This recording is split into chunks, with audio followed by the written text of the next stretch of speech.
নমস্কার, দেখছেন Kolkata TV digital. আপনাদের সঙ্গে রয়েছি আমি ঋষিকেশ। বিশ্বজুড়ে সেমিকন্ডাক্টর, ইলেকট্রনিক্স এবং ইলেকট্রনিক্স ভেহিকলসের যে বাজার, সেই বাজার ধরতে মরিয়া গোটা বিশ্বের বিভিন্ন দেশ। তাতে বলা যেতে পারে এই মুহূর্তে কর্তৃত্ব করছে আমেরিকা এবং তার পাশাপাশি চীন সবচেয়ে বেশি এক্ষেত্রে দাদাগিরি করছে। কিন্তু কোথাও গিয়ে ভারত ও আমেরিকার ঠিক অবস্থানটা কোথায় এই মুহূর্তে? তারা কিন্তু এই মুহূর্তে শোরগোল ফেলে দিয়েছে। কারণ দিল্লিতে যখন কোয়াডভুক্ত দেশগুলির বিদেশমন্ত্রীরা বৈঠক করছেন, ঠিক সেই সময়ে হায়দ্রাবাদ হাউসে ভারতের বিদেশমন্ত্রী এস জয়শঙ্কর এবং আমেরিকার বিদেশ সচিব মার্কো রুবিওর উপস্থিতিতে এক বড়সড় চুক্তিতে সাইন করেছে ভারত এবং আমেরিকা। সেমিকন্ডাক্টরের ক্ষেত্রে যুগান্তকারী নিঃসন্দেহে সিদ্ধান্ত এই দুই দেশ নিয়েছে এবং এই সিদ্ধান্ত নেওয়ার পরে রেয়ার আর্থ, এই যে দুষ্প্রাপ্য খনিজ এবং রেয়ার আর্থের এই যে চুক্তি, এই চুক্তির ফলে কিন্তু নিঃসন্দেহে চাপ বেড়েছে চীনের উপরে। ক্রিটিক্যাল মিনারেলস বা অত্যন্ত দুষ্প্রাপ্য খনিজ এবং রেয়ার আর্থ উপাদানের সরবরাহ সুরক্ষিত করতে দুই দেশ এই চুক্তি করেছে বলে জানা যাচ্ছে। তো আপনাদের যেমনটা বললাম যে এই বাজারটা মূলত কর্তৃত্ব করে বা দাদাগিরি করে হচ্ছে চীন। খুব স্বাভাবিকভাবেই এই ধরনের চুক্তি হওয়াতে, ভারত এবং আমেরিকার মধ্যে এই চুক্তি হওয়াতে চীন কিন্তু যার পর নাই চাপে পড়ে গিয়েছে। কিন্তু কেন এতদিন ধরে বেজিংয়ের ওপরে এই নির্ভরশীলতা?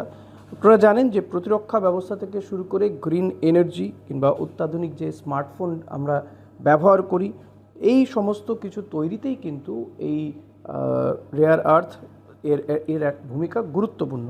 সেই কারণেই কিন্তু এই যে রেয়ার আর্থ যে তার যে গুরুত্ব, সেটা আমরা প্রত্যেকেই জানি। এর আমদানি হয় চীন থেকে।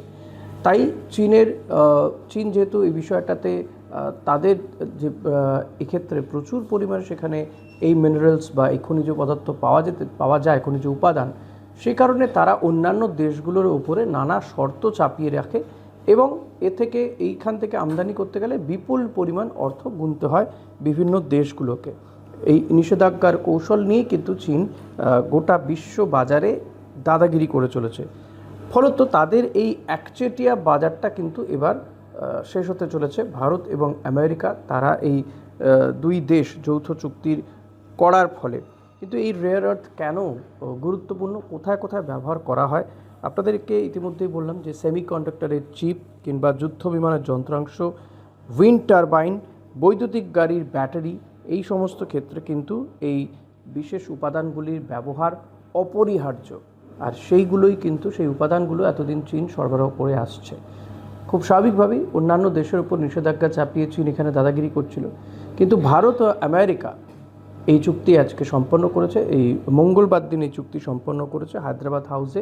সেখানে বিদেশমন্ত্রী এস জয়শঙ্কর এবং মার্কিন বিদেশ সচিব মার্কো রুবিওর উপস্থিতিতে এই যে চুক্তি বা এই মৌ স্বাক্ষর হয়েছে।